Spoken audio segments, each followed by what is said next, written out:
আমরা আজকে যেখানে মিটিং করতেছি এর দক্ষিণ পাশের রাস্তার নাম আব্দুল গনি রোড।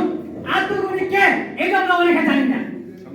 আব্দুল গনি ঢাকা নবাব শাহসলিমুল্লাহ দাদা, তার নামের উপরে আব্দুল গনি রোড।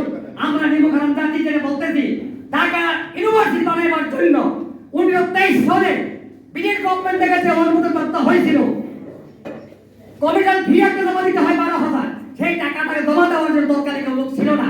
ঢাকার নবাব শাহসলিমুল্লাহ দাদা আব্দুল গনি এই টাকা জমা দেওয়ার পরে 7 বছর পরে ঢাকা বিশ্ববিদ্যালয় বানাবার জন্য অনুমোদন হয়। অথচ এই টাকা ইউনিভার্সিটি না হওয়ার জন্য রবীন্দ্রনাথ ঠাকুরের নেতৃত্বে আলোচনা সভা, মিটিং অনেক কিছু হয়েছে, প্রতিবাদ হচ্ছে।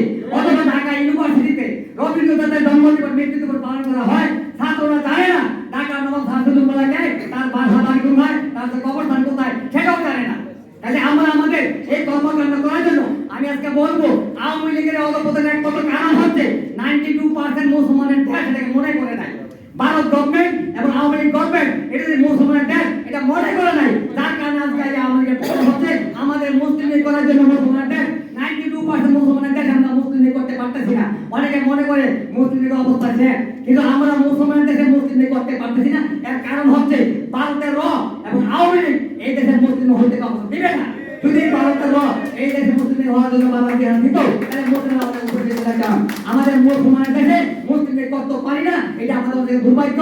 আমরা কেন করতে পারতেছি না? এই প্রতিবন্ধকতার কারণে। আপনারা জানেন কোনো হিন্দুরা মুসলমানের উপকার করবে না।